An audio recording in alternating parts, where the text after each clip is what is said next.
Bloody Disgusting Podcast Network.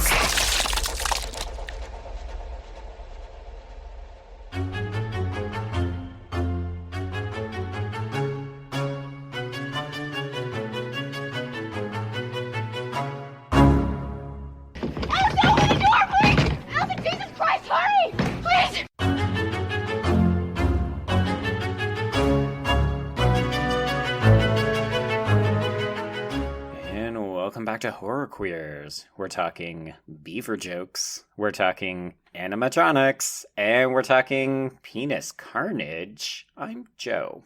And I'm Trace, and we're talking Zombeavers. Oh my God. Zombeavers. Zombeavers. I don't know if that's how it goes, but we're talking Zombeavers, everybody. I was so tempted to be like, we should just end this episode with a 5-minute rendition of you singing the Zombeavers song, since you sent me all of the lyrics. No, because I looked it up because I wanted to see what they were, and I was like, because I've seen this movie. This is probably the 5th time that I've seen this movie, and I always forget that it ends with like this fucking Frank Sinatra. Yes, Frank Sinatra bullshit song. It's amazing. This movie is filled with surprises. I am shocked. I did not expect you to like this movie, and when you messaged me saying it was extremely fun, I was my jaw hit the floor. I was like, oh my God, yay! See, I don't understand why you would have thought that I wouldn't like it, considering I have talked nonstop about my enthusiasm for Black Sheep, which is the exact same sense of humor as this. I know, but Black Sheep is also New Zealand, whereas this is hardcore American, and so we talked about how you don't love like the broad American humor that much, and so I was just like, it was walking a fine line for me, where I was like, I don't know if you're gonna like this or not, but I hope you do, but I'm gonna tell you won't, so maybe you'll like try to like it more. You were trying to, like, psychologize me from afar. So everyone, we are discussing this the day before my 31st birthday. 35, so old. 31st One birthday. foot in the ground. Might as well just call it a day. I'm officially in my 30s now, because when you're actually 30, it doesn't count. Oh, is that how it works? Yes, that's how it works. No, but so this is my birthday pick. So as you remember, a couple weeks ago, Joe picked Hellraiser Bloodline for his quote-unquote terrible birthday pick that was secretly not that terrible. Mm-hmm. And this is your equivalency. Yes, which... And y'all, I say this without a hint of irony. I think Zombeavers is a legitimately great movie. It is so much fun. It knows exactly what it is. And if you haven't seen it, it's streaming for free on Amazon Prime, and it's only 77 minutes long. Yeah, and like, hand to heart, honest to God, this is a movie that does know exactly what it is. It leans into it, and if it's your kind of thing, it's an absolute riot. And there's actually queer content in this movie, which I completely forgot about. Yeah, on the spreadsheet, it literally says under the queer content section, none but so funny or so campy. And then I'm watching it, and there's a bunch of different times where I'm just writing down like, lesbians. It's like, I mean, yeah. And what's funny is even the gay jokes in the movie, which is mostly between cameoing John Mayer and Bill Burr. Weird, so weird. But it's not like gay panic homophobic jokes. It's like, I mean, it is a joke, but like I think it's handled very well given the movie we're watching. Yes, it's in keeping with the tone of this film. And you're right, it's not as though it's an icky gay panic joke. It's more like a you might be a redneck if kind of joke. Yeah, kind of. I mean, this movie kind of makes fun of everyone, but it also does a pretty good job at subverting expectations in other areas where you're like, oh, you expect it to like go this way with the humor, but then it does the opposite, and it's like, oh, I did not expect this from you, Zombeavers. No, it's so much more clever than I was willing to give it credit for. Even into the first couple of minutes, I thought, oh dear, I'm not really sure about this. By the end of it, I was 100% on board with what this movie is serving up. And I love, not to spoil anything, but I love how it all shakes up. Absolutely. I mean, even down to the final girl trope that it subverts. Like, it is kind of insane. And then even like because okay, this is a movie where you're like, this is a one joke movie. There is nothing that's going to be on, oh, it's Zombeavers, it's going to be old after like 10 minutes. Yep. And I get that your mileage may vary, because when we get into the reception of the film, like, that absolutely is a criticism that was lobbied against it. Doesn't really fall in that category for me. This is a movie that works, and it evolves well enough to keep you on your toes. And because of that blessed 77-minute runtime, it doesn't overstay the welcome. It knows when to get out. I will confess, I think this probably could be a few minutes longer, because there is some stuff that happens in the third act that feels almost a little hasty. I'm going to attribute that to the budget, which I don't know what the budget is for this movie, but I know it's small. I know it's like I don't know if it's a micro budget or just like a very small budget, but the practical effects in this movie look, I mean, at least the gore effects look really good. The beavers obviously look like little puppets, but that's by design. Oh, yeah. The beavers look like hot garbage, and that's part of the charm. There's a shot when it's like it's like night outside, and there's just the cabin. You see all the beavers like just surrounding the cabin, just like looking up, and they're just like thwacking their tails on the ground. And it is just like, I want a frame of that shot in my bedroom. Okay, so you enjoyed this movie. So before we go into the plot, we'll just kind of go through some basic shit as per usual. So this was your first time seeing it. Do you remember when the wave of this movie came about? Because this is one of those movies where it kind of became a viral sensation, but then it didn't do anything when it actually came out. Right. So I'm not going to lie. It reminds me a little bit about kind of the hysteria that came out last year when the Velocipaster started to leak images and stuff. So I remember people saying, I can't believe there's a movie called Zombeavers. This sounds so fucking stupid. Who makes garbage like this? Oh my god, it's just going to be another B movie. And I remember the promotional images really leaning into that, and then I had no idea it had even come out. Yeah, that's pretty much what it was. This movie, like, even internationally, I have the list. Okay, so first of all, this movie was filmed, I think, in 2013, and it was basically in 2014, early 2014, they released a trailer for it, early February 2014, and it went viral. Basically, it got over 1 million views in less than a week. Wow, okay. Yeah, I mean, for fucking Zombeavers. Now, have 1 million people seen this movie? I would wager not. I mean, this is a film that literally sells itself on the title. It's so ridiculous, and it knows it, but that's one of the selling features, right? If you're trying to get people to talk about and pay attention to your film, you name it something stupid like Zombeavers. Well, and there are ways that, like, self-aware, we know we're being stupid, cannot be funny. I just watched both Jay and Silent Bob movies this week. And I will tell you that while sometimes they're funny, sometimes the self-awareness is fucking obnoxious. So that, at least for me, this movie pulls it off with aplomb is it's pretty great. Well, actually, to build on that, I feel like I kind of owe you a little bit of an apology, because I remember all throughout the 8 weeks of camp last summer, you kept making reference to films that are campy and they know it. And a lot of the films that we were talking about were campy, but they did not know it. And you kept kind of attributing it to those films. And I just kept thinking, I don't think Trace understands this concept of camp. And then we got to here with Zombeavers. So through our entire 8-week camp marathon, you didn't think I understood camp? No, I think you understood it. It was just this one specific definition that you kept bringing up. Like, there are so few films that know that they are campy and actually then manage to pull it off. Because I think you end up with a lot more Jay and Silent Bob style. Right. They deliberately set out to be a camp classic or overtly campy, and then they fail because they're too wink, wink, nudge, nudge. Whereas this somehow hits the sweet spot. Well, your apology is fucking accepted. Well, happy birthday, baby. Yay, the best birthday present I could have ever gotten. You know how hard it is to get an apology out of me. So. No, absolutely. I mean, you're real fucking stubborn because you're old. I'm a huge cunt, yeah. Okay, so yes, this movie premiered at Tribeca. Okay. Bold choice on Beavers, bold choice. World premiere April 19th, 2014 at Tribeca.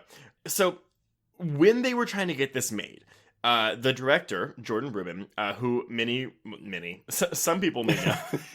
At least 1 million people. He did a movie last year called The Drone with Alex Esso, which is about, you guessed it, a killer drone. And unlike this movie, I mean, it does know it's stupid, but it doesn't lean into the stupidity enough to like to where it really works. Like that movie was a step down. He also directed all, I want to say 8 episodes, which, and by episodes I mean like 8-minute webisodes of Critters: A New Binge for Shudder.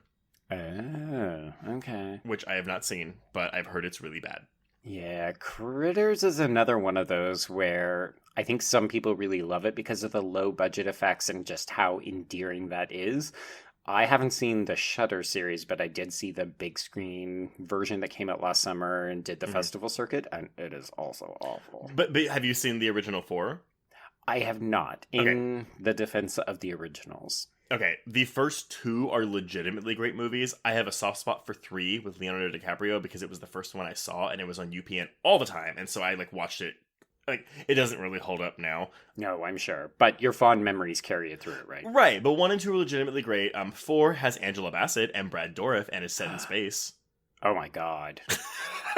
Oh my god. What are we doing with our lives that we're not watching that right now? Bitch, I have the fucking Scream Factory box set, so I don't know what you're doing with your life. Anyways. Clearly not shelling out for the Critters franchise. Add Critters to your bucket list. So, okay. Will do. Okay. When Ruben was trying to like basically pitch this movie, he put together a proof of concept trailer compiled from footage from various horror movies, BBC nature shows, and social media outlets, and presented the trailer to Binder Spink and Amory Films. Don't know what that is. Don't know what that means. I think I remember the nature documentary stuff.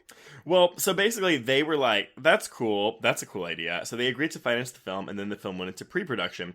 And I guess they filmed it and then released the trailer that went viral. But what really set this movie off was, so the trailer went viral. It was like late February 2014.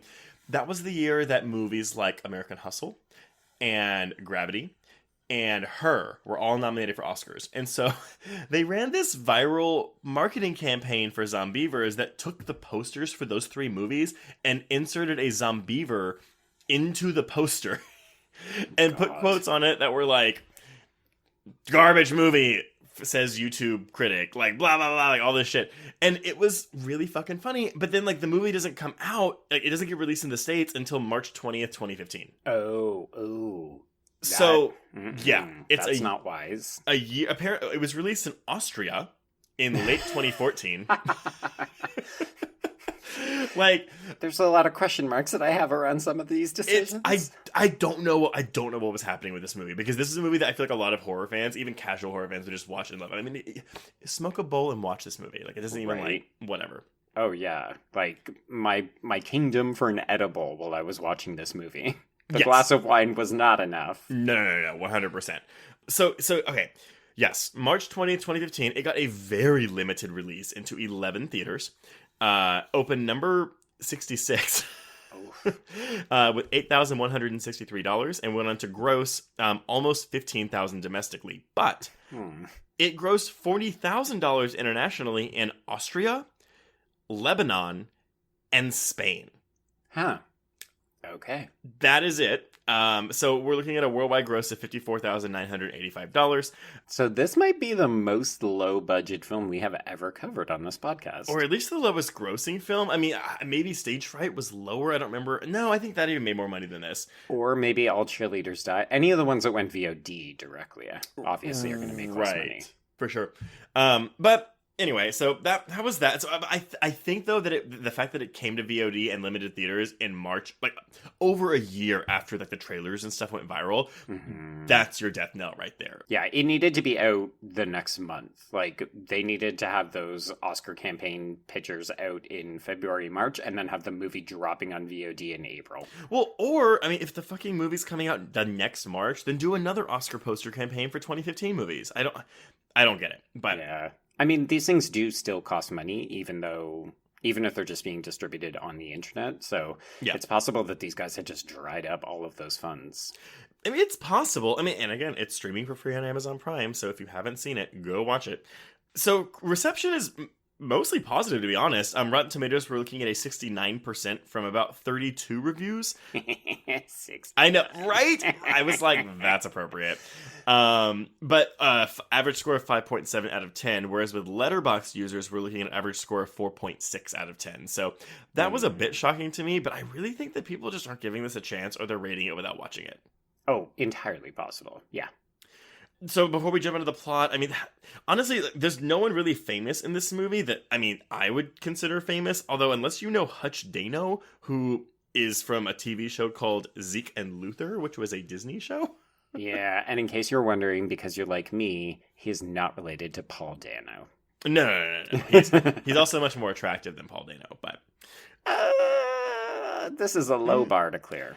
But what I didn't get was this, though. The kid that plays Tommy, like the kind of jockish guy, he is the lead hate crimer in It Chapter 2 in the first scene.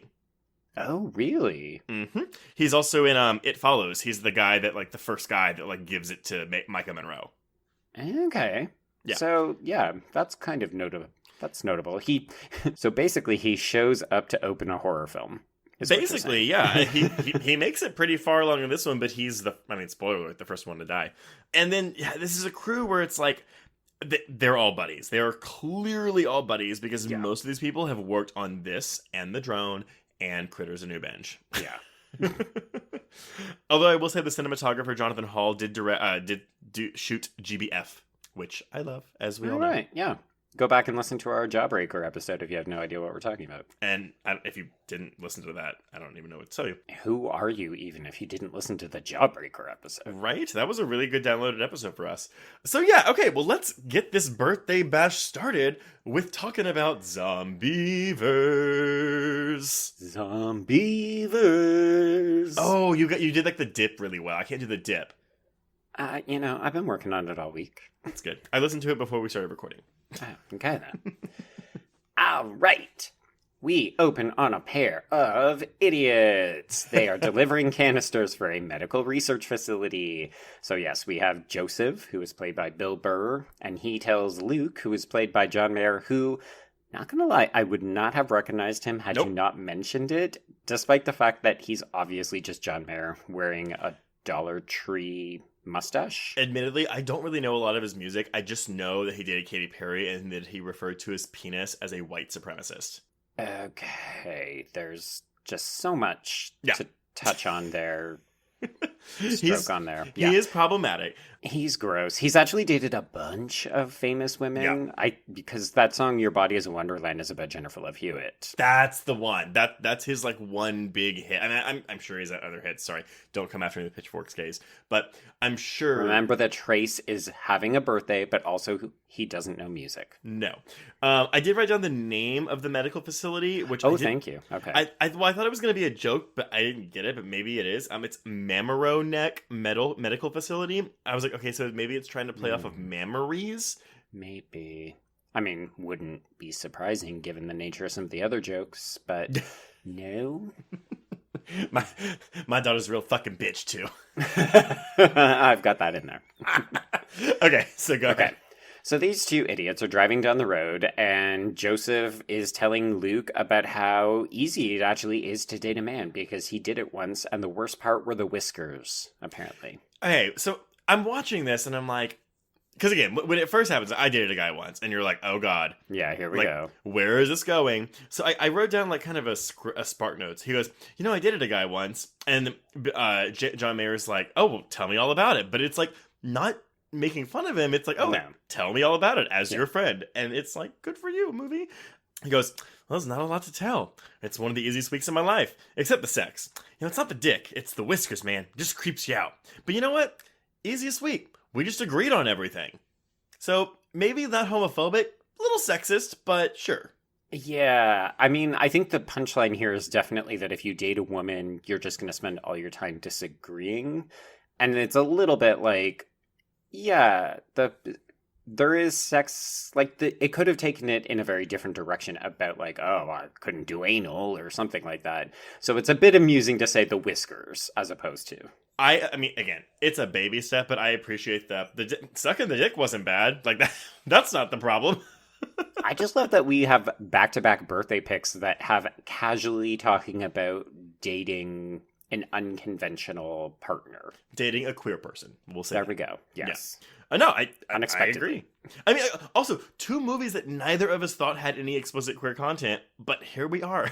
Mm-hmm. I'm telling you, gays are taking over the world. Queers are taking over the world. I don't think director Jordan Rubin is gay. I'm sorry. Also, Jordan Rubin, who is the director and one of the 3 writers, the other 2 writers, John and Al Kaplan, are also the composers of the music in this film.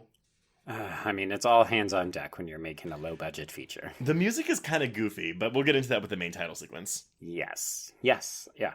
So after Joseph tells Luke this, Luke then proceeds to lament that he's no longer allowed to take a shit in his buddy's bathroom. So that kind of gives you the 1-2 punch. It's going to be sex jokes, and it's going to be like fart and poop jokes. Which is correct. Yeah. Yeah.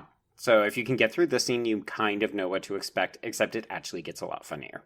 Because the girls come in. Yeah, basically. So they then proceed to text and drive, and they run over a deer, which, of course, loosens a barrel. Run over a deer might be a bit of a generous term. They explode this deer. And are completely nonplussed by the fact that they have done so. I mean, it's obvious humor. John Mayer gets out. He looks at it. It's like guts spilling off the front of this truck. And then he gets back in and he goes, I don't think he's going to make it. Like, It's so dumb and it's so obvious. But man, goddamn if I didn't giggle my ass off. Because there isn't even a body left over. It's just a pile of goo on the front fender there. I mean, that's where the budget went. The budget went to the fucking gore effects in this movie. Which I applaud. If you're going to spend your money on something and you're going to do practical effects, then throw some money at it, because there's nothing worse than really bad practical effects. So because they have hit this deer, they have knocked a barrel of something. I think we're meant to assume it's some kind of toxic medical facility waste. No, it's beaver urine. It's green beaver urine. Sure. No, hey, have you ever... You won't know this, but there was an animated movie that came out in the 90s called Once Upon a Forest. And it was at the time, I didn't know this, but looking back, it totally was. It's like this big environmentalist film where this 18-wheeler like runs over a glass bottle and then it like gets in a car wreck and all this poison gas goes into the forest and it like kills all the animals and blah, blah, blah. This is what that reminded me of. I mean, even things like Toxic Avenger, Alligator, like all of these kinds of films that play off the idea of big city idiots not minding their way, flushing things down toilets, throwing things away that shouldn't be put into landfills, and of course it causes some kind of genetic mutation that then proceeds to bite them in the ass. I mean, this is a deep film, it's giving a very good message on pollution. It's really, it's drawing on the cinematic history of environmentalism. So deep. But then we follow this barrel. Yeah, so the barrel falls into the river and it proceeds to float downstream, and we get a delightful animated credit sequence. It's full on Scooby-Doo. Like, we're following these cartoon teenagers, or maybe college students, I think. I think college, yeah. Yeah, we'll say college. As they're running around and there's beavers, but it's like it's intercut with the actual like live footage of the barrel, and I'm like, again, not something you would expect from this movie, and I'm gonna keep saying that, but it was just it's a real feast for the eyes. Yeah, I mean it just goes that extra step further than they probably needed to. They could have just not paid for an animated sequence and just had title cards go across, like yeah, it's more effort than needed to be put in, and I appreciate that. I did watch this with the subtitles on as well, and I will say that at this point it says beavers cooing when the barrel gets to the beavers, and from this after this point, they are always referred to as Zombeavers whenever they're making their rawr sounds. God. I love that there is a man credited for making that Zombeaver sound on the IMDb page. The Zombeaver sounds are so adorable. I mean, adorable is not the term I would use, but sure. It's kind of aggressive barking. It's something. It's something. So yeah, so this barrel eventually hits a beaver dam and it springs a leak, and then we get the title card, Zombeavers, and then we cut to our main characters. So we have Jen, played by Lexi Atkins, and she is in the toilet at a rest stop where she is repairing her makeup. And it's because she is exchanging texts with someone named Sam, who will later be played by Hutch Dano. Full name, Hutchings Royal, Dano, by the way. Oh my god. She royalty. Literally. So, I actually do think that Lexi Atkins is probably the weakest actor in this film. Oh yeah, she sucks. Not great. But that's fine, because she's our main character, right? Yes. Now, here's the thing. In any other movie, like this fucking My Boyfriend Cheated on Me drama, Yeah, even who could with care? the reveal that comes on later, I would not care. And I don't really care in this movie, but it captivates me more than, like, I don't know. I'm trying to think of another movie where it's like some stupid boyfriend drama, you know? I mean, it works enough to keep you invested in this film. I was thinking of the Friday the 13th remake. Ooh, yes. See, this is better than that. Yes. And I think part of it, too, is that because here they're actually using it as a distraction to make you think that Jen is our main character. And spoiler alert, she actually She's not. Yeah. Which is great. Because you think, because she's the boring main girl who's been cheated on, you think it's going to be her and Sam spending the movie getting back together and surviving the Zombeaver apocalypse. Oh, this movie has no sympathy for either one of those people. No, it does not. Well, and so we have Mary, who's like a Sophia Bush clone. Yeah. But with glasses. Yeah, glasses and no ponytail, but she's still a geek. But the MVP of this film, for me, is Zoe, played by Of course it is. Courtney Palm. No. The minute that Courtney Palm as Zoe shows up in this movie, it's like, clocked it. This is why Trace loves this movie, because she's a bitch. Did you like her character from the get-go, or did you take time, or did you never like her at all?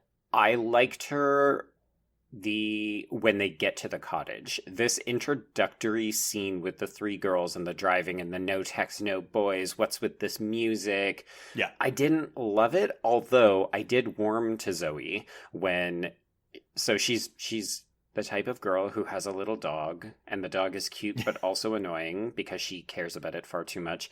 But then there's a point where, I can't remember the context, but she's looking at her phone, and you just see that she's looking at pictures of a 6-inch dick. And they actually show the dick, And they show the dick. So good on them. I mean, granted, there are boobs in this movie, but that we even get screenshots of penises. I'm like, again, good for you, movie. Yeah, what is this? Premium HBO/Stars? It's very unexpected. Equal opportunity in its nudity, in its takedowns of both sexes, and I appreciate it. Yeah. So when I saw the dick pics, I thought to myself, oh, we got something special going on, you and I, Zombeavers. And there's probably only an hour of movie left. Yeah, like, we're already into the home stretch. We're 10 minutes into the movie, and it's also already almost done. Yep. Okay, so these three are introduced as friends. They're all taking a break from their boyfriends and their cell phones, and they are staying at Mary's cottage. But of course, we have to make sure that we're still addressing the Zombeavers in the room. So as they're driving, we see a teen boy who is fishing and wearing a hat that says #1 Dad. Oh, okay. He's a teenager with a hat that says #1 Dad, which means he's either stolen it or it comes into play later. And I was like, wait, who was wearing that hat? I didn't realize it was the kid. That makes sense. Yeah, it's a blink and you'll miss it. But I love to think of the fact that there's a suggestion that this teenager is out fishing because he is a teen dad.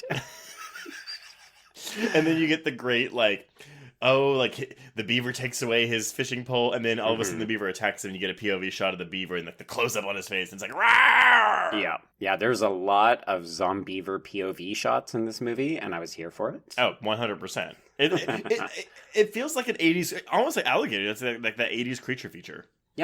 Yeah, I mean, that's what this is. This is a B-grade creature feature that knows its exact limits and sticks within them. Which is, it's admirable. I'm going to stop saying it's admirable and respectable because I keep saying it, but okay. y'all get my gist. Yeah. So, some sample choice dialogue. We're going to do this a lot throughout this episode. Yeah. They arrive at the cottage, and Zoe complains that her butt hurts. So Mary says, yeah, thanks to your boyfriend. Because, anal. Well, also, it's tricky because we discussed this before that, with female friends in movies, a lot of times it seems like the friends don't actually like each other. And the beginning scene does it's like, why are these girls even friends? Or specifically Zoe. Mary and Jen, like, they seem like they're into each other. But it's like, why are they friends with Zoe? And it gets better as it goes on, but I do detect a genuine, like, affection between all three of them. There's definitely a good camaraderie. Like, the banter feels authentic. I don't know whether or not they had an opportunity to rehearse it or actually spend time together before they shot, but you do get the impression that these girls know each other.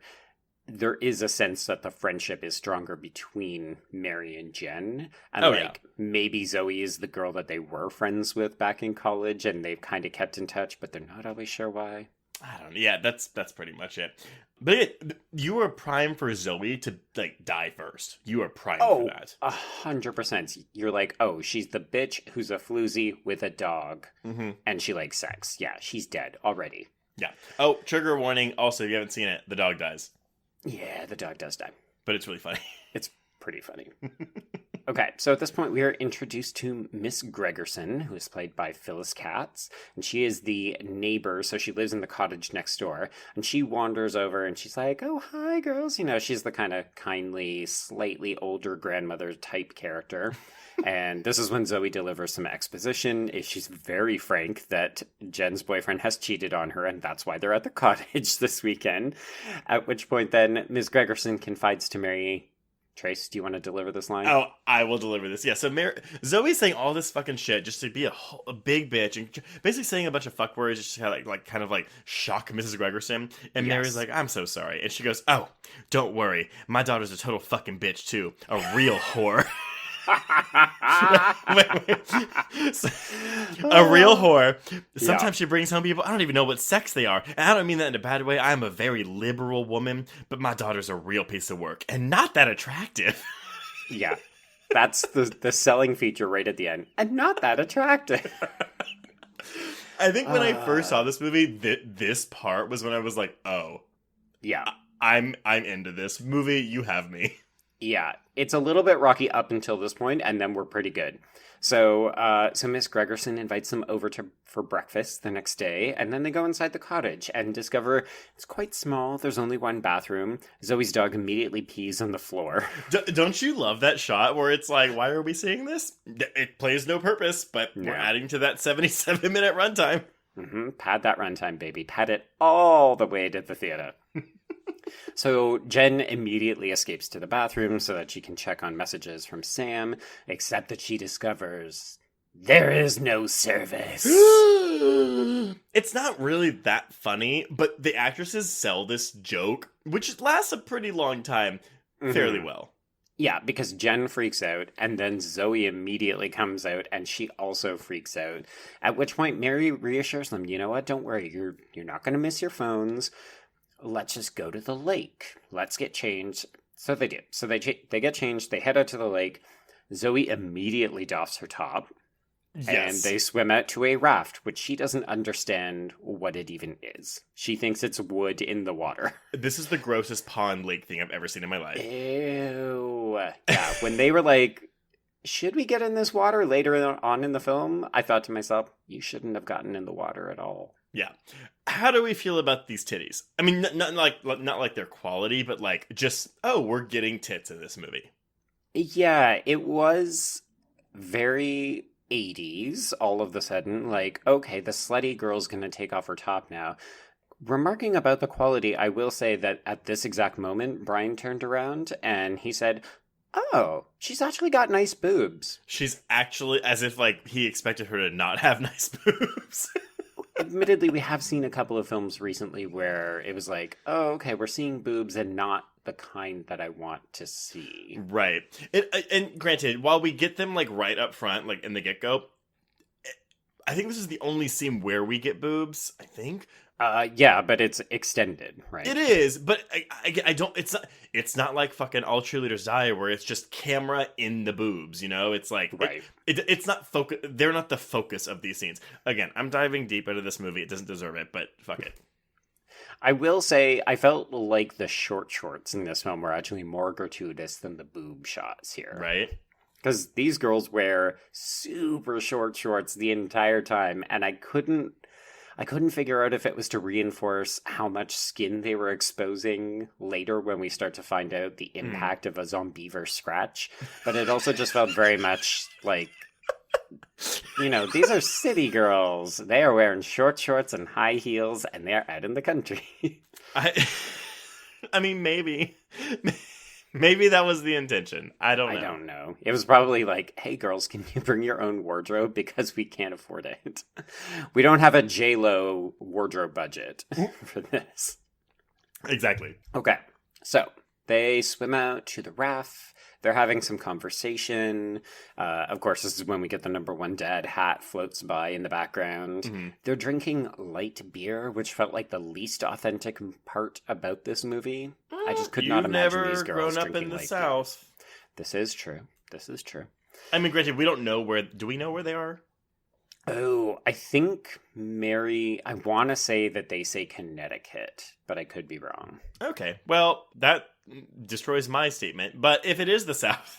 I mean, at certain points, both Zoe and Mary seem to have Southern accents, but I am also terrible with accents. Actually, yeah, no, they all have, like, Zoe and Mary have very, very thick Southern accents. Like, it is not at some points, all the time. But we can't place them, so we can't say anything more about it. I don't want to change. I want to send a text. Yeah, exactly. That's your accent. Full on twang. Yeah. Yeah. So at this point, Jen spots the beaver dam that is nearby, and she decides that she wants to go investigate because she thinks that beavers are super cute. And now that beavers are part of our lexicon, we are going to get about 1 million beaver jokes to follow. Okay, honestly, not as many as you think. B, Mary is also a beaver expert. She's got a whole book on it, yeah. She just keeps spouting off facts about beavers. And I wrote in my notes, I love that she's just a beaver expert. That's great. Well, that fits into my reading of who Mary is. Oh, absolutely. Big old lesbian. Big old lesbian. Yeah. Okay. So they swim over there, and they are almost immediately threatened by a bear. But they are saved by Rex Lynn's Smith with a Y, as he introduces himself. And he also describes them as 3 little heifers. I wrote that down. And then I also love the delivery of, we're staying at my cousin's cabin. The McKellers? Yeah, you know him? Long pause. Nope. And the girls just seem so confused. Oh, okay. I actually think his performance might be my favorite one in the film. He's good, like, throughout the entire thing. He's a very interesting character because he's repeatedly introduced as a mildly threatening, rapey almost. Yeah, very rapey. So, like, at this point, they say that they were looking for beavers, and he just looks at them and says, well, hell, weren't we all? Yep. And you're just thinking, ew. But But then he's also super conservative because he chastises them for not covering up and also having tattoos. Mm-hmm. Which, yeah, sure. I mean, it's that brilliant character development that Zombeavers puts on it. Mm-hmm. So real multifaceted characters. They got depth. They got layers. They're like onions. Oh, absolutely. Yeah. So at this point, the girls are properly weirded out by this guy, so they hightail it back to the cottage, and we get another Zombeaver POV shot that watches them. So, at this point, they play a game of Would You Rather, and Trace, I would like you to answer the following question. Yes! Would you like to watch your mom get murdered by your dad while you watch, or would you rather get raped by your dad while your mom watches? Okay, you're not doing the accent, so... No, I'm not doing the accent. All right, I got a good one. Would you rather your mama get murdered by your daddy, or would you rather get raped by your daddy while your mama had to watch? And your answer, sir? I guess get raped by my dad while my mom had to watch. Oh, you're sick. So they make Jen answer this question, and then... Mary's and then they just make fun of her. It's like, you're fucking sick. Well, what would you pick? I wouldn't pick either. That's fucking disgusting.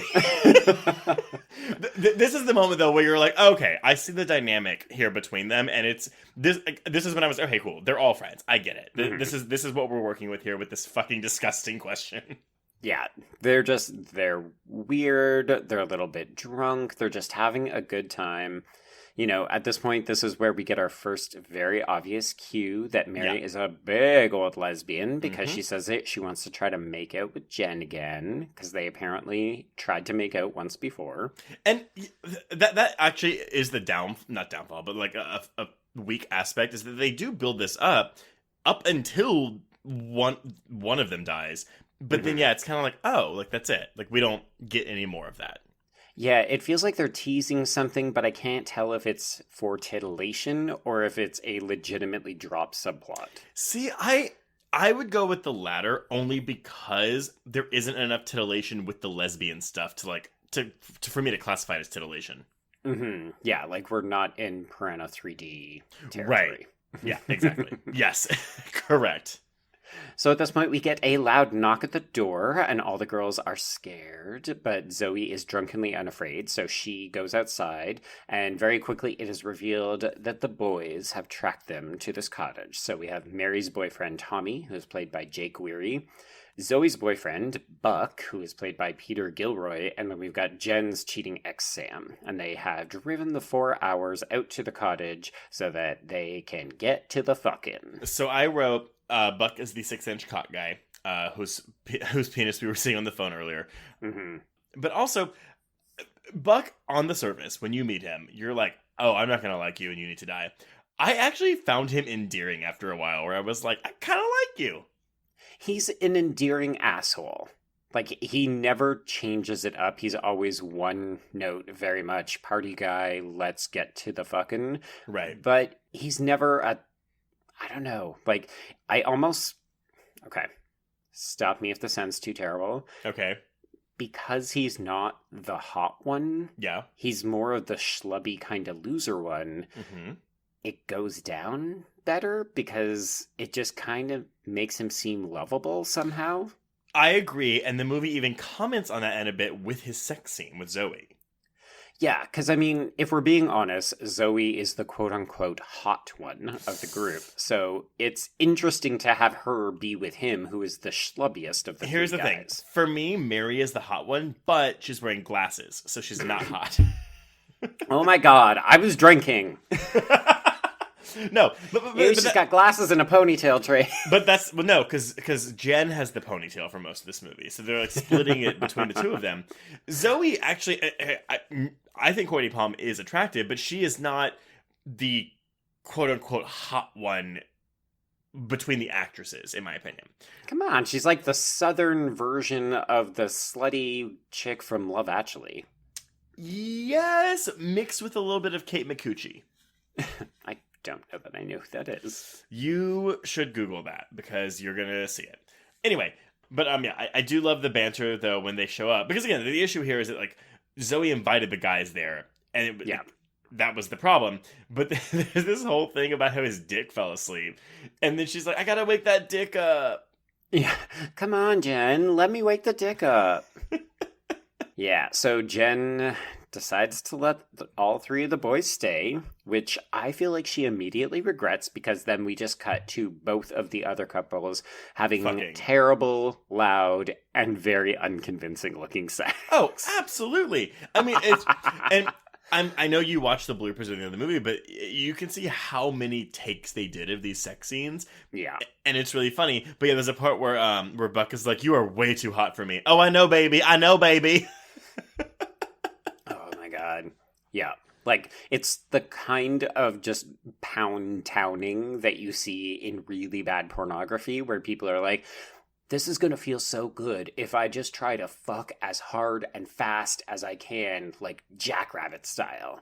And you're like, that is sex that is not pleasurable for most people. I mean, ladies, let us know if you had this type of sex. How long have you stayed with your significant other if they fuck you this way? Has jackhammering doggy style been a satisfying experience for you? Please let us know. Jesus Christ. I mean, that's what this is. It is, yes. But okay, so then we go back to Jen though, and this is when I was like, because I up until this point I was like, oh god, Jen, you're such a sad sack. I get, because here's the thing, and I'm not making light of the situation, but Sam kissed another girl. He didn't fuck another girl. Well, that we know of. Yeah, but what the movie is telling us is that there was a picture of him kissing another girl who we eventually learn is Mary. But What? I know, but that's the thing. But this moment on this couch when she slaps him twice is when I was like, okay, Mary, I'm into you. Like, You mean Jen?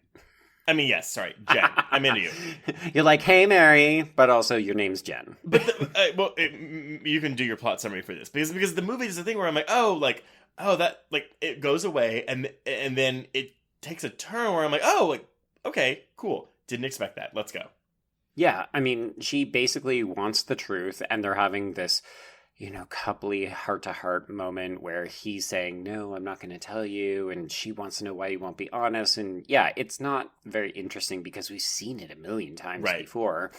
And then he tries to make a move on her, and she seems resistant, and then she goes along with it, so it's still mildly sexual assaulty. And then, yeah, she's just like, you know what? I need to do a couple of slaps in your face. And then he thinks that they're good, and then she knees him in the balls. And it's really, it's just really satisfying. That's the thing. So she slaps him twice on the couch, and he's like, feel better, and she's like, getting there. And then they go upstairs, and then they start making out. And that's when I was like, oh, that sucks. Like, yeah, like, don't do this movie. But then she knees him in the balls. And it's like, okay, you're winning me over, Jen. Yeah. And then she leaves, right? It's not like she even sticks around. She knees him in the balls. She just leaves. She goes to take a shower. And at this point, of course, because it's a movie called Zombeavers, we need a fucking Zombeaver attack. But I loved it, like, the reveal. So she hears the thwacking of its tail in the bathtub. And that's what leads her to open the shower curtain. Mm-hmm. And this is when we get our first really good look at the Zombeaver. This thing looks like a hand puppet. It is so unconvincing. But the sounds. Yeah. And it's like, if you can't stand something to be unconvincing, this may be the point where Zombeavers loses you.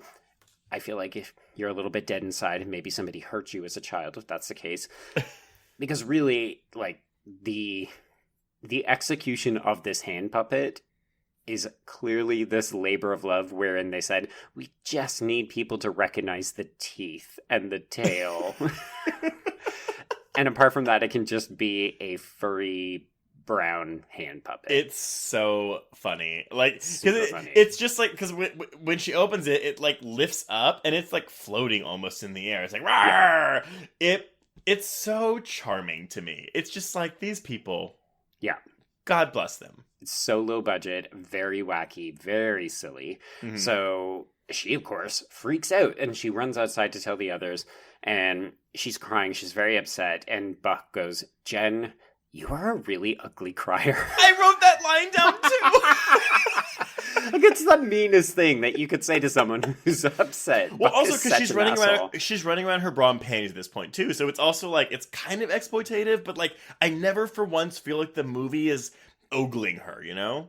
No. Although admittedly, it's like there's very few instances from this point on where the men are actually unclothed, whereas we do have multiple scenes with girls running around in their bra and panty. That is correct. You're right. It doesn't feel gratuitous in the way that a lot of 80s films made it. Mm-hmm. Yeah.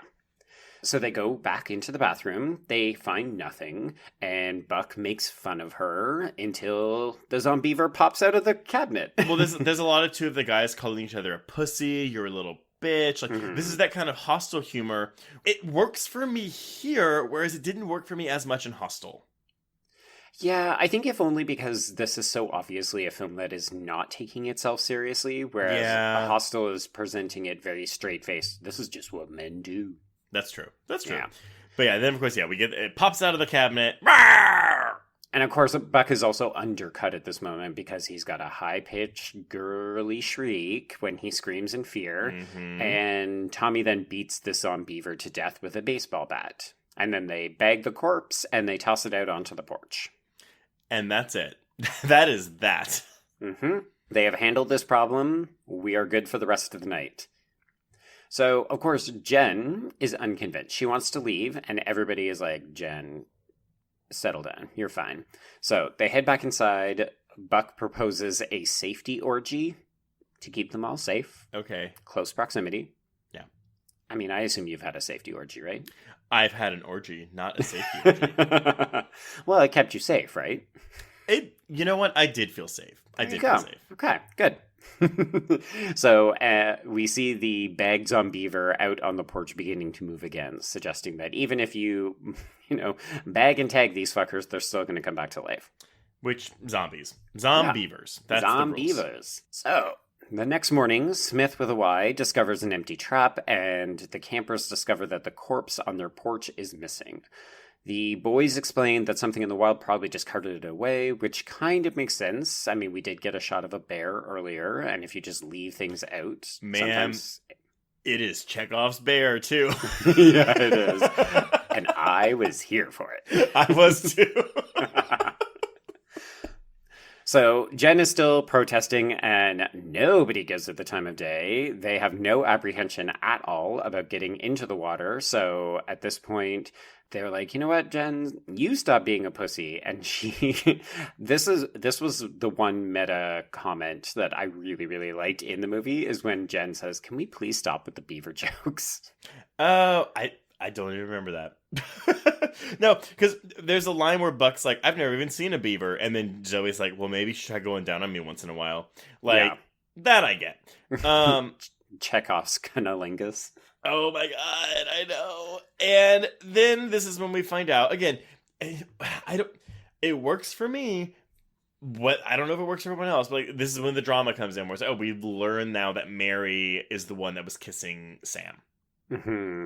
It's framed a little bit oddly. So Jen is still on the shore and everybody else is in the water or on the raft. So it's Mary and Sam who are on the raft, and they have this elongated conversation about how he wishes that she would come clean so that it's not just him being the bad guy. And she's like, "I'll do it in my own time, or maybe never." I will admit, though, is fair for him to say. That's kind of fucked up on Mary's part.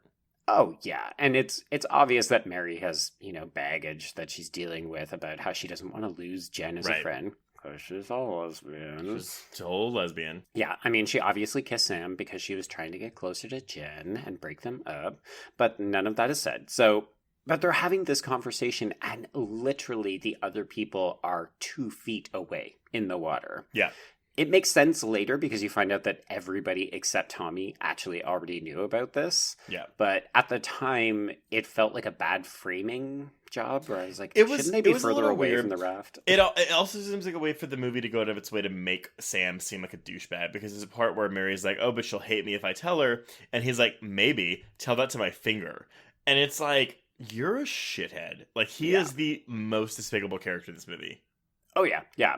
He's presented as the ultimate bad guy of this group, which is interesting considering what happens. Oh, yeah, absolutely. So the others goad Jen to come into the water, and we get an underwater POV shot that suggests that something is approaching her. And at the same time, Buck is then pulled underwater, and he resurfaces carrying his own severed foot. I liked this. This. Blood flowing all around. Like, there's a big pool of blood. It's really cool looking. And you get the Jaws trick, because it does the camera does the zoomy thing where it's like zooming in on Mary's face, but like the background's kind of getting further away as it does it. It's the exact same thing in Jaws whenever Alex Kentner gets eaten and it zooms in on Brody's face. Oh yeah, I was also thinking this it reminded me a little bit of The Raft, the short from Creepshow. Yeah. I mean, just because they end up getting trapped on this raft, and I have to think about, like, how do we get away from it? That's a very valid comparison. Totally. So Jen hightails it back to the cottage. The rest of them are on this raft, and they try to tie up Buck's stump, and we also see that Tommy has been scratched, and both of these will be important later on. I also love, though, for the tourniquet, Zoe tries to take off her bra, her top, and Tommy's like, "No, it's too thin." Okay, so Jen has hightailed it back to the cabin, but we discover that the landline has hilariously been slashed.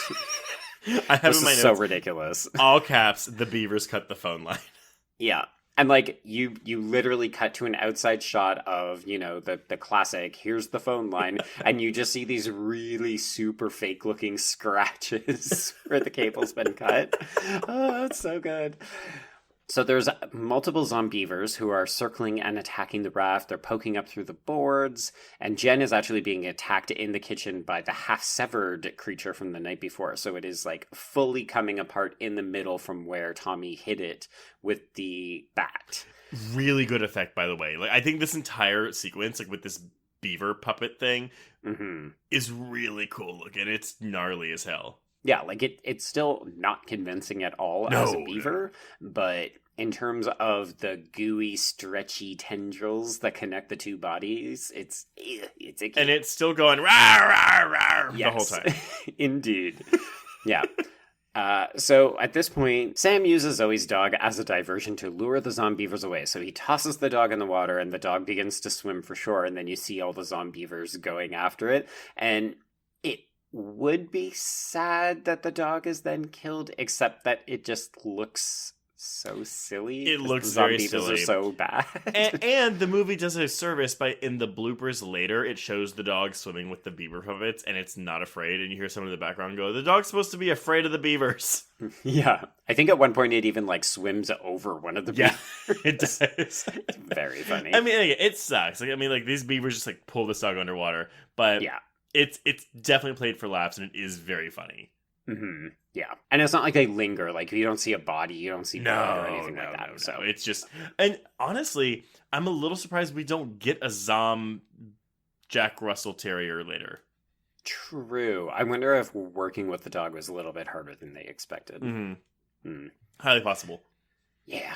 So they use the dog as the distraction and they make it back to shore. Meanwhile, Jen is stabbing the Zombeaver with a plethora of knives that she has in the kitchen. The others join her inside. She has basically stabbed the Zombeaver in the head and pinned it to the table, and it's still moving. So Sam stabs it in the head with a second knife, and that seems to kill it.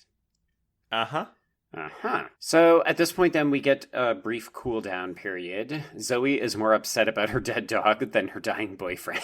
Which is very understandable. I was going to say, as a dog owner, I feel like you probably connected more to this. I was like, your boyfriend is about to die at the couch over there. There's another movie where this happens too, where someone like throws the dog up, and I'm like, ugh, like that person needs to die. So Sam is sealed as like the villain of this movie. Yeah, he gotta pay. So, in her grief, this is when Zoe outs Mary and Sam's affair to everybody, but most specifically to Jen and Tommy, who didn't. It's funny because it's like, it makes sense because this douchebag just killed her dog.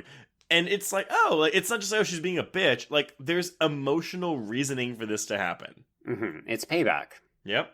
Yeah. Okay, so obviously she's expecting something. Tommy is actually the one who is more upset that he didn't know. Which I liked, but they don't pay off on it. Yeah, it doesn't really go anywhere beyond this. And Jen is surprisingly okay with it because she realizes that they got bigger fish to fry. And by fish, I mean an army of Zombeavers who have begun to gather outside the house. Also, there's this really funny line. Maybe it's not that funny, but I thought it was when the beaver in the kitchen's not dead yet. And they're like, is it on steroids? And Zoe goes, Mary, does it look like a baseball player? God. It's an easy joke, but it's a good one. It's so funny. So Sam takes the head off of that beaver from the kitchen and tosses it outside because reasons. He apparently seems to think that that's going to be like threatening to this group of Zombeavers outside. All the while, the tail of the Zombeaver keeps like thwacking. Just like, yeah, like these things cannot be killed. No, not at all. So at this point, Tommy is so upset that he more or less hatches an escape plan to get away from his girlfriend. So he decides that he and Buck are going to take the car and they're going to go for help. And Zoe decides that she wants to come with them. So they make a break for the car. They get there and the remaining trio begin to board up the house. And meanwhile, at the next door neighbors, because the Gregersons are still part of this movie... We are introduced to Mr. Gregerson, who's played by Brent Briscoe, and he explains away the screams that they have been hearing as, it's just those kids scissoring each other to Lady Gaga. If that line does not make this movie worth a watch for you, I don't even know what to say to you. It kills me every time. And it is delivered so straight face, like, yeah, that's just what kids do. They scissor each other to Lady Gaga all the time. It's so juvenile. Hearing you say it, I'm like, why do I find that funny? But fuck, man, I'm 31 today. Tomorrow, it's gonna be good. You know what? Lean into this childish inhibition. But then so we get like these Chekhov shots. Mm-hmm. Yeah, so he's petting the dog next to him as he says this without looking. So you see him petting the dog, and then it kind of cuts away, and then when it goes back, you see that he's now petting a Zombeaver who has replaced the dog mysteriously. Like, the dog is just gone. Yeah. I don't think we ever see that dog again, do we? We do not see that dog. Clearly they could not afford Zomba dogs. Yeah, or dog trainers of any kind. Not at all. Not at all. Although not a lot of animal work in this. The credits do say that no animals were harmed, except they did give the bear a purple nurple. Oh, okay. I'm not even kidding, but it said the bear had it coming. All right then. Okay. Wacky credits. Good to know. All right, so at this point, we cut back to Tommy and Zoe, and they discover that the road has been blocked by a felled tree, which of course makes sense when you think about the fact that we are dealing with beavers. So they go out for a quick search to see if they can discover something to help them. They find a nearby truck that has an axe and a bunch of guns in the back, and Tommy is the stupidest character in this movie. He decides that he's going to try to go on foot. So his death is off camera because they obviously couldn't afford dummy work to like show this tree crush him. Yeah, I lament that he gets killed off screen and so quickly. Mm-hmm. Yeah, it's not particularly satisfying. So she gets back into the car and then she hears something and she goes back out to investigate, and we just see a shot of him underneath a tree and he's dead. Yep. And that's it. That's all we get. We see him once more in the last scene of the film, and that's it. Yeah, it didn't really work for me, but that's okay. No. It is what it is, but it's kind of made up for it in the very next shot, because then the camera cuts and we go to like a medium long shot, and we just see a jumping Zombeaver flying straight at Zoe.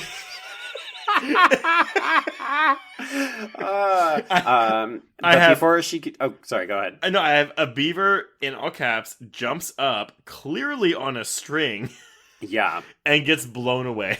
Yeah. So she has been rescued by Smith with a Y. So he takes the opportunity to remind her that she was meant to cover up as he rescues her and Buck, and they begin driving back to the cottage. Yes. And then we come back to the cottage. Okay, so this is a physical comedy thing that I didn't think, like, on paper doesn't sound that funny, but looking at it, it is. As they're stabbing the heads of these Zombeavers with these knives, but they're just like, it's like quick jabs a lot, and they're just like kind of like poking at its head with these knives. Yeah. I could not stop laughing during this. Oh, like they might as well have subbed out the knives for pencils. Yes. Because that's the extent of the damage and the jabby motions that they're making. But also, it's important to address, it's only Mary who's doing this. Like, yeah. Because meanwhile, Sam is trying to board things up. So she's stabbing the Zombeaver, and he hits his finger with the hammer. So she comes over and she's like, out of breath, she's freaking out, she's got blood all over this knife, and he's like, ow, my finger, and he's like sucking on it. Sam is still the worst. He is the worst, but man, if this movie doesn't have a good death saved up for him. Yeah, it's true. I don't know that I want to say anything more aside from the fact that there's just like a really pointless and terrible conversation about beaver fever as they're driving back to the cottage. It's apparently a true thing. It is a true thing. Yeah. Caused by the Giardia parasite. Yeah, so basically what you need to know is that beavers be shitting into the water, and then if you drink that water, you get beaver fever. It can make you very sick and also hallucinate. So if you're ever, out in the wild, you can't just randomly drink from a body of water. You need iodine pills. Which, I'm happy this movie didn't go the route, though, where it's like, oh, they did that, and they're just, like, hallucinating the whole movie. I do like the shot, though, when they look out into the woods, and you just see all the eyes, like the glowing eyes of the beavers just in the darkness. Yeah. Again, I think it's a clever shot that is above what this movie needs. Yeah. And it reinforces, too, that this is not a beaver that they're dealing with. Like, the threat is virtually insurmountable. Right. Yeah. Yeah. So, back inside, the trio who has been left at the cottage can't take the boards off when they get back in the car, so they end up having to run to the next door neighbor. So Smith and Zoe half drag Buck to the Gregersons, and we've got Mary and Jen and Sam who stay behind in the cottage that's still boarded up, sort of. And we get the immaculate line, "Beavers like to chew on shit." Yes, and Smith with a Y also says that he's very done with these filthy, hairy beavers. There are a lot of beaver jokes. Oh dear, there's so many. So inside the Gregersons, they find the dead bodies of both of them. Again, we get off-camera deaths for both of these old people, but you know what? I'm kind of fine with that. It's fine, but it's made up for when Smith walks into the bedroom. Yeah. And he's just like, he sees her corpse and he goes, okay. And just shuts the door and walks out. Yeah. And then doesn't really address it with Zoe, but again, that's fine. So let's go back to the main cottage. So Mary is basically, they boarded it all up and they feel like, okay, they're now safe. They don't seem to care about their friends, whether or not they made it. But right. So Mary passes the time reading out facts about beavers. So in case you wanted to know, beavers are vegetarian and they are monogamous. Unlike some of us. Yeah. They also play practical jokes and they dig tunnels. Ding, ding, ding, ding, ding, ding, ding, ding, ding, ding. Mm-hmm. Almost all of these things will pay off later, except for the vegetarianism. Which, wouldn't it have been nice to see like one of them just eating a carrot? That would have been very funny. Yeah. Okay. So Mary is basically trying to make things right with Jen. Sam is being his usual terrible self, though I will admit that I did get a line when he says that they can talk about why they're both attracted to him later. Yeah. It's such a dick line that it kind of lands with a thud because neither of the two girls react to it. Mm-hmm. But the way that he says it, where you're just like, wow, he is such an asshole. But that's also kind of funny. I mean, you know, it is. It's. I mean, this is the point, like in a horror movie, where it's okay. They're trying to merge the personal drama with the actual like stakes of what's happening with the Zombeavers, or in another movie, you know, this relationship drama with the serial killer coming after you, and it's just like, okay, like I guess we're gonna do this for now, but it's still kind of funny to watch because he's such a fucking asshole. Yeah, like. In any other circumstance, these people would be legitimately scared, but they would also be trying to hash it out because they're, you know, maybe on the verge of dying. And right. Sam never gets to the point where he actually is worried that he might not survive this encounter. And so it's kind of amusing that he's such an asshole all the way through, but it also makes his comeuppance that much more satisfying. Yes. Yeah. But before we get to that, we need to go back to the Gregersons because we're intercutting between the two houses. So Smith with a Y is just eating a piece of chicken. And yep. he's just so straightforward when it comes to all of these interactions. So he refuses to placate Zoe with any kind of good news because she's got Buck's foot in a plastic bag. She's putting ice on it, hoping to reattach it at the hospital. and he's basically just like, no, this is not going to happen. You know, we need to get to the hospital in the next hour. He's like, you can't put it directly on the ice. It's going to kill the tissue because he's apparently a smart person. Yeah. He's a bit of an asshole and he's obviously very conservative, but he apparently also knows a lot. Yeah. So basically it's just to confirm that, yeah, they're going to have to stay the night in there. They're not going anywhere and Buck is probably going to die. So then we go back. This is the weirdest sequence in the film to me. Is this the were-beaver sequence? Yes, it's where we start to find out what happens if you are scratched or bit by a Zombeaver. So, shittily enough, this is in a trailer for this movie. And because it was so surprising to me. Yes. Okay, good. I'm glad that you did not know this was coming because it is so funny. It's so weird and it makes no sense. But it's also your final girl getting killed, basically. Mm-hmm.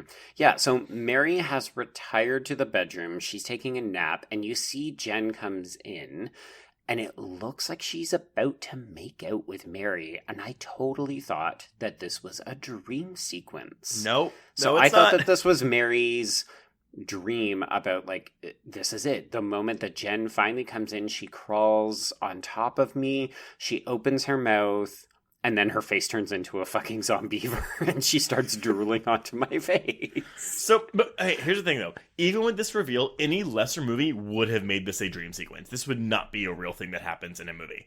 But this movie is like, no, we're fucking doing this. We're killing our final girl. We're making a were-zombeaver, and that's it. But we have the line.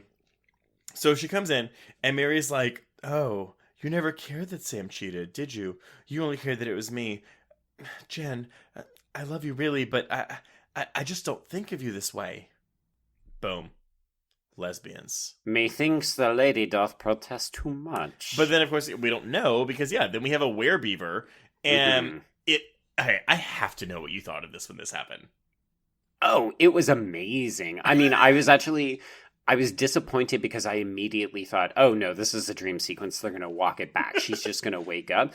And then she doesn't. And I fucking loved it. And your comparison to Black Sheep makes sense, because listeners who've never seen Black Sheep, there is definitely a were-sheep in that movie. And yes, this movie clearly takes... it has to have been influenced by that. But this is... I mean, yeah, like it's... Again, we're tackling fairly common tropes that involve, situations where there's a mutation, and if somebody gets scratched or bitten, they're going to start to turn. Like, this is, I mean, really, we're playing with the tropes of zombie films. It's just that you wouldn't expect it to happen to this character, and you definitely wouldn't expect it to happen this early in the film. Like, typically, if you're going to kill your final character, you're going to wait until the very last, like, the climax, right? Well, or when more others are dead, because at this point, Mary and Sam... Tommy's the only one who's dead at this point. Yeah, exactly. So your final girl is the second of 5 people killed in this movie. Yeah. So at this point, we again begin intercutting back and forth between the two cottages. So we actually see that Buck is also transforming, and he attacks Smith with a Y. He bites his neck. He's this is pretty fun. Somehow kind of hanging upside down and like notching on his neck. It's really good. But I wasn't clear about how this was working, but then like Zoe accidentally shoots Smith in the face. Yeah, so she accidentally kills him, and then she doesn't really manage to do anything more. She just kind of freaks out. So she runs upstairs. Wait. No. Before she runs upstairs, she opens the front door, at which point there is a zombeaver, and it slaps her foot with its tail. Yes. Which trips her somehow. And she collapses. Yeah. I mean, I do love that they get in a bunch of different types of beavery tropes as well. It's not just the teeth. It's not just the wood. It's also the tail. But like, again, this bitch is standing there and it slaps her feet with its tail and it trips her, it like knocks her over. And that's when she runs upstairs. Yeah, so then she runs upstairs. She realizes that Miss Gregerson is also going to transform. So she attempts to shoot her, but she realizes that she's run out of bullets, so she has to launch herself out of the second-story window and onto the grass below. So beautiful. It actually looks good, too. She launches herself out this window, and it looks phenomenal. It's so funny. Yeah. So we cut back to the main cottage. My favorite shot of the entire film. So Mary has managed to escape from Jen. She has shut the door. She and Sam are on one side. Jen is on the other. Jen is bouncing up and down on her giant zombeaver tail. It's amazing. It looks like one of those old-timey... I don't know if you would remember this. It might have been a little bit too early for you. But there was like a pogo ball kind of thing where it was like a giant inflatable ball and you would sit on a circular disc and it had handles and you would just bounce up and down on this thing. I mean, I know what a pogo stick is. It's kind of like that, only minus the stick. Like you sit on it instead. Huh. Okay. They were popular for a hot minute, but I highly encourage people, if you miss this, it's quite brief, but she has a giant fucking tail, and she is just bouncing up and down on it on the other side of the door. It's amazing. Well, I have like 24 hours left on my rental, so I can watch it again. You should definitely watch it again. Yeah. So she is there, but we've also got Zombeavers who are literally breaking through the floorboards, and we get a whack-a-mole sequence where they are just popping up, and Sam and Mary have to whack them back down. Also amazing. Eventually, they end up having to lock themselves into the bathroom, and Mary starts to freak out. She wants to make sure that Sam doesn't have any cuts or scratches on him, so she makes him take off his shirt, and then she makes him take off his pants, and then she makes him take off his underwear, which we don't see. And it's not bad, you know? It's not bad. Dude, he is a hot little douchebag. So he demands that she reciprocates, and before you know it, they're making out. Of course, we can't have a full-flegged sex scene in the middle of this climactic moment. Can we not? I think we could. But you know what? They get some hot and heavy sync action, and then a Zombeaver rams itself into a power outlet, lights itself on fire, and then sets the curtains on fire. This shot. It catches on CGI fire immediately upon licking the outlet. Yes. And then it just shuffles its way over to a curtain, and then the whole cabin's up in flames. Yeah, and this is obviously a puppet on wheels. Yes. That they are just kind of slowly either pushing from underneath the floorboards or dragging with a string or something. It's so good! It's so good. But now for the best. So the entire cottage is now lit on fire. We are still in the bathroom with Mary and Sam, and all of a sudden, up through the floorboards bursts Jen, and she just literally bites off Sam's penis. And there is so much tendons, so many tendons, blood, and just I mean, and it doesn't really linger on it. You very clearly know what's happened. Yeah. You get enough to see that he is in absolute agony. He begins to fall over, and then Mary just runs out of there, and you know that that's the end of Sam, but it's so satisfying. It is, it is up there with that Hostel 2, whatever, castration thing. It's so good, and he's done after this, right? Done. We don't even see him again. And how fitting. Yeah. The cheater gets his dick bitten off. This Disney Channel show star, I'm using the word star loosely because I don't know. I've never heard of this Zeke and Luther show, but he was Zeke, I think. Maybe Luther. But so he was one of the two of them. He was one of them, and I'm sure people know who he is. So younger listeners, if you are familiar with Hutch Dano, please let us know, and let us know what you thought about his dick getting eaten off. Yeah. Did it amuse you? Did it excite you? Did it amuse and then excite you? Let us know. Okay, so he dead, and at this point, we've got a half-clothed Mary running around this lit-up cottage, and then a truck just barrels through the front of it, and she is nearly run over. This is being driven by Zoe, who is, at this point, literally the only other person left alive in the film. Which, at the beginning of this movie, Zoe and Mary left alive at the end. That's not something that you would have thought. No. Wouldn't have predicted it. I would have lost a lot of money in a betting game. So Mary jumps in the truck. They peel out of there. They get shot at by Smith with a Y. They end up barreling into a tree. All of the humans begin to crawl all over the truck, including the fucking bear. I wrote a were-bear-beaver, a were-zombeaver. Where's Zombeaver? I mean, I love that you keep trying to put where in here, despite the fact that the title of the movie tells you it's Zom. Well, no, I know, but it's because if you get bit by something and you I guess that makes sense. Okay. Well, anyway, but this 31's going to be a great year for you, babe. This bear has a fucking beaver tail and the beaver teeth. Oh my god. I mean, and of course, like we've been saying, these teeth are so fucking fake looking. Oh yeah. The tails actually kind of look okay, but you're not seeing a lot of them. But the teeth, Like, imagine giant zombie...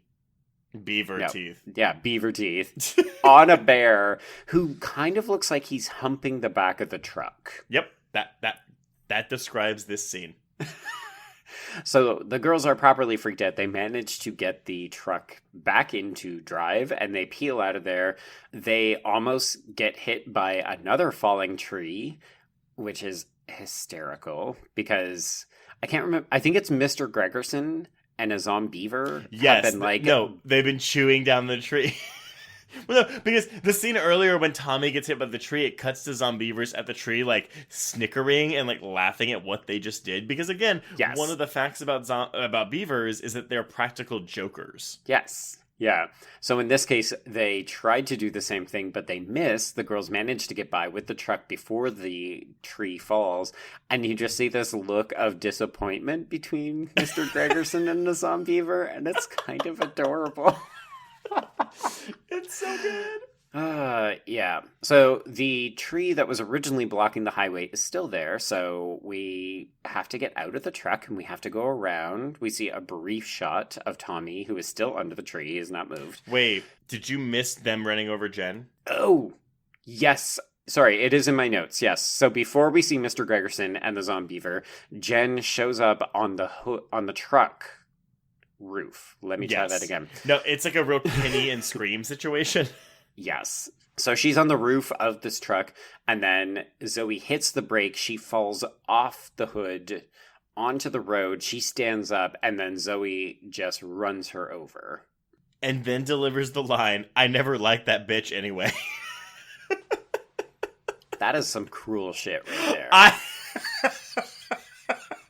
Which puts the entire rest of the movie in an entirely different context. Like, what did Jen ever do to you, Zoe? I never liked that bitch anyway. I mean, desperate times call for desperate measures, but still, she It's was so your funny. friend. God. Okay, so they have to go on foot. So they're walking, the dawn is breaking, and then Mary pulls her gun on Zoe because she is suddenly worried that she has scratches. Because, of course, Zoe is covered in blood from when she went out a second-story window. Yep. So Zoe begins to plead for her life. She says, no, I haven't been cut. I had to jump out a window. And then all of a sudden, Mary fucking turns, and Zoe has to hack her to death with the axe. So this was another great reversal because you really thought that Mary was just going to be a dumb bitch and she was going to shoot Zoe for no reason, Night of the Living Dead style, and instead, Mary is the one who turns and she does. And your final girl is Zoe. Zoe. In the this slutty, movie. bitchy one. Which, again, the minute this happened, I see why Trace likes this movie. Yep. No, I mean, most of the humor, there are some jokes that fall flat, admittedly. Like, any comedy will. Most of the jokes in this movie, fucking kill me. Yeah, there's a good hit-miss ratio. Like, the hits are quite a bit stronger than the misses. Yes. Yeah. So we're almost done. So Zoe limps down the road. She sees a truck coming in the distance, so she begins to flag it down. Unfortunately, this is where we cut to the inside, and lo and behold, it's motherfucking Joseph and Luke, the pair of idiots who got this whole thing started. Joseph is still on his phone and not paying attention, so even though Luke says, you see the girl on the road? And Joseph's like, uh-huh. And Luke's like, okay, I'm gonna trust you. They do not, and the final image of the film proper is just Zoe on the verge of getting mowed down by this truck, which is about a half a foot away from her. And and then it just cuts to the title card, Zombeavers, and then we get just the Zombeavers. Oh, and the bloopers. And the blooper reel. The bloopers are very funny. Yeah. So this goes on for a while, and I had actually turned my TV off, so it was just playing on my computer that's hooked up to the TV, and then all of a sudden I see, there's something else. So folks, if you did not stick around for the end of this, there is a sequel stinger, and it involves... literally a stinger! We see an infected bee returning to a hive of bees, suggesting that the Zombeaver plague will go airborne. And we are going to get Zombees. 2. Yeah. Zombeavers, zombies. 2. Yeah. Sadly, that does not happen. I don't think a film that only makes $54,000 can afford No. a sequel. And granted, I feel like that'd be hard to pull off. I don't need a sequel to this. Y'all, I know this was a fluff episode, but it's my birthday. And I'll fluff if I want to. Cut us some fucking slack, Jesus. This movie is so funny. I will show this to anyone because I'm just like, if I tell you you're gonna watch a movie called Zombeavers, you're gonna be like, what the fuck, Trace? And then when I show it to you, you're gonna be like, oh shit, this is hilarious. And it really is. This is the kind of movie where, you either get a bunch of booze or you maybe get some weed juice, as Anthony from Gaylords would say. Yeah. You get a bunch of rowdy friends over. You stick this on as your midnight marathon movie. This movie kills with a crowd. Like, I was actually very disappointed to have watched it by myself. I had an amazing time. You would not believe the cackle that I let out when Sam got his dick bitten off by Jen. Oh, it's so good. Like, almost fell off the couch. And the dialogue, I mean, from the moment, oh, don't worry, my daughter's a fucking bitch too. A real whore.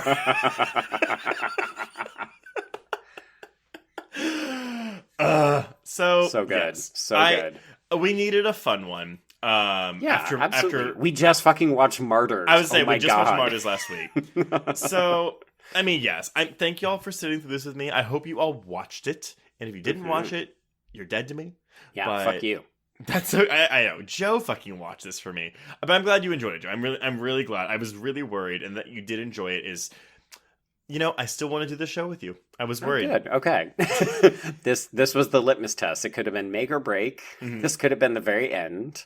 Absolutely. Well, do we have anything else to add before we move into housekeeping?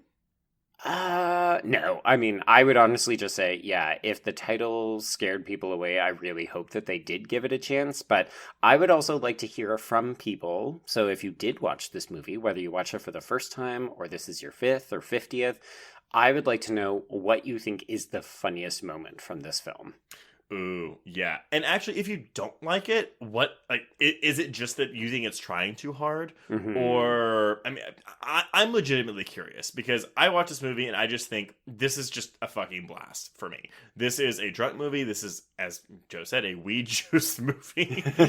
It's just delightful. And it's a movie that's made for me, which is why I give it 5 stars because obviously I know this is not a 5-star movie. I'm not fucking stupid. But it's just so perfect at what it's trying to do. Yeah, so. And honestly, the number of films that set out to do something like this and just fail spectacularly because they're too on the nose, they're too desperate, they're too inside baseball. Like, this film is so clever at what it is trying to do, despite the fact that it is not trying to be more ambitious than just a really shitty B movie. You can see sci-fi doing a movie called Zombeavers, and it's not gonna. You're gonna have really shitty CGI Zombeavers, but it's also gonna be real bad dialogue. And this dialogue, again, your mileage may vary, works for me, 90% of the time. Well, and I think this is also playing to your cast strength. The fact that these people clearly know each other, get along well. I think they probably fine-tuned the dialogue so that it sounds better coming out of their mouths. Right. Like, I could see a sci-fi version of this with, I mean, God bless her, but can you imagine Tara Reid in the Zoe role or something like that? It would be bad, right? Well, because Tara Reid would look like she didn't want to be there. These actors all look like they're enjoying themselves, which is a big part of it. Yeah, people are not here for the paycheck. They are here because this is clearly a silly labor of love. Yeah, exactly. Yeah. And that's all it needs to be. It doesn't need to be anything more. Well, it needed to confirm to me that Mary's a big old fucking dyke. Yes. Because she was. She wanted Jen's beaver. Let us know. Is Mary a lesbian? Is Jen a lesbian? Are they beaver buddies in heaven? I don't know. Beaver buddies. Subtitle of this episode. Send us your worst or funniest beaver puns. Yes, give us beaver puns. Maybe there'll be a Patreon thing. We can list them off on Patreon. That's a mini-sode. Oh, God. All right. Okay. Well, so happy birthday to me. Thank you all very much for indulging me. Before we announce what we're covering next week, just some general housekeeping. If you'd like to contact us, you can visit our Horror Queers Facebook page or join our exclusive Horror Queers Facebook group. Tweet the show at Horror Queers or email us at horrorqueers@gmail.com. If you have 2 seconds, please head over to iTunes and leave us a rating or a review. It is my fucking birthday. And I would love... And none of you bitches came through for me on mine. You didn't really ask for it that well. But I'm telling you right now, I would love, more than anything, a review on Apple Podcasts of our show that's positive, preferably 5 stars, for my 31st birthday. I would love that. And if you don't do it, I'll still love you.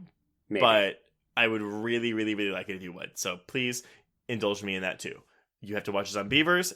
And you have to leave us a 5-star review on Apple Podcasts. Yeah, and if you don't do it, you will never get to taste Trace's Zombeaver. Is that my asshole? I mean, I was going to let you decide, but I guess you just did. I obviously have not tasted it, but I would like to believe that I have a very tasty asshole. Okay, so if you next want week... Wait, if you want even more content, please visit our Patreon page at patreon.com/horrorqueers, where you can sign up for exclusive bonus episodes covering recent horror films like Fantasy Island, which we have not seen yet, but I've heard not great things about, so we'll see how that goes. As well as an audio commentary on Valentine, which we did for Valentine's Day. Our March film will be very fun, so please go into that. But before we even get to March, Joe, what are we covering for the first... Oh, well, we're going into March. What are we covering for the first week of March, Joe? I'm very excited for this one. So this is part of my horror bucket list. I can't believe I haven't seen it. We are traveling back to the late 80s, sticking with them practical effects, Trace. Mm-hmm. We're going to watch The Blob. I love this movie. It's so fun. We will have a guest, and it is a Bloody Disgusting regular, so y'all should be excited. But yes, Joe has never seen this, and if you've never seen it, listener, holy shit. Yeah, I am going to rip apart the Scream Factory Blu-ray that we have because... there's about 1 million hours of extras on that thing. I will not be doing that. I'm just going to watch it. But that's great. Well, fair enough then. All right. Yes, so watch The Blob for next week. And on that note, we can cross out Zombeavers. Zombeavers. Oh, yeah, and, cross out Horror Queers.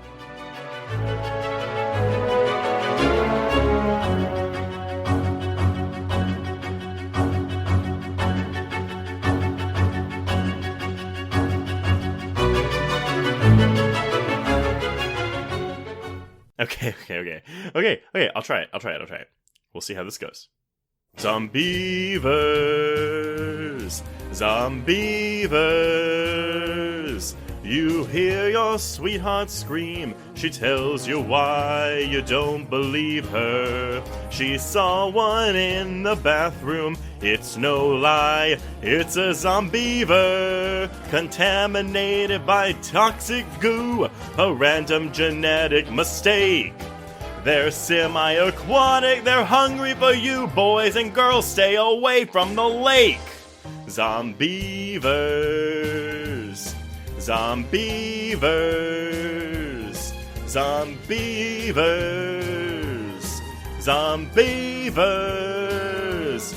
A cheerful gang of college students think they're on vacation. Instead, they're dodging beaver chompers and facing their damnation. Don't board up the doorways and windows, my friend. It won't do any good.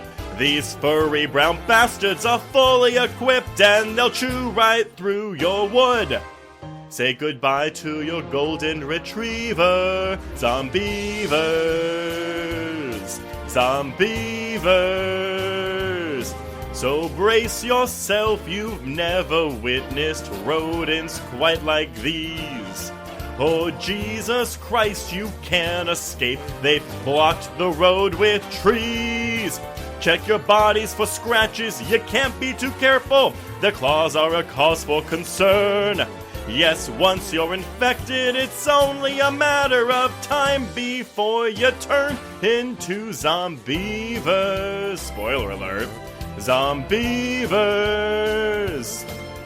Look out, they're coming through the walls! Your girlfriend's chewing off your balls! Zombeavers! Zombeavers! Zombeavers! Zombeavers, baby.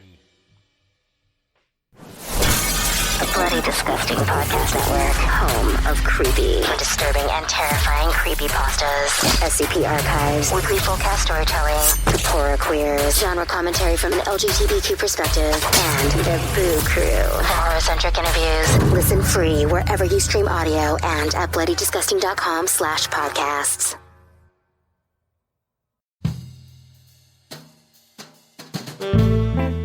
Get in, losers. This is the Lady Killers, a Feminine Rage podcast. I'm Jen. I'm Sammy. I'm Rocco. And I'm May. Our podcast is a tribute to the female-identifying killers in horror and more. Each episode will feature us, your Supreme Court of female murderers, discussing our favorite lady killers, from your Julias and Jennifers to your Carries and Christines. We'll tell her story, decide if it's good for her horror, and answer the most important question of all: would we die for her? Join us on Thursdays as we pull on our sweaters, snatch our ice picks, sharpen our scissors, and honor the lady killers who live on the silver screen. No boys were harmed in the making of this podcast. Yet.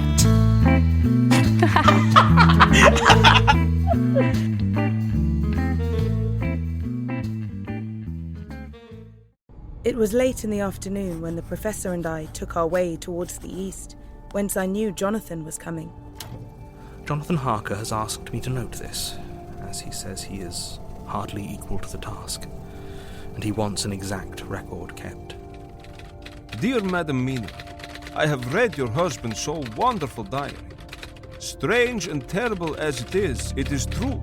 I will pledge my life on it. God preserve my sanity, for to this I am reduced. Safety and the assurance of safety are things of the past. I am in hopes that I shall see more of you at Castle Dracula.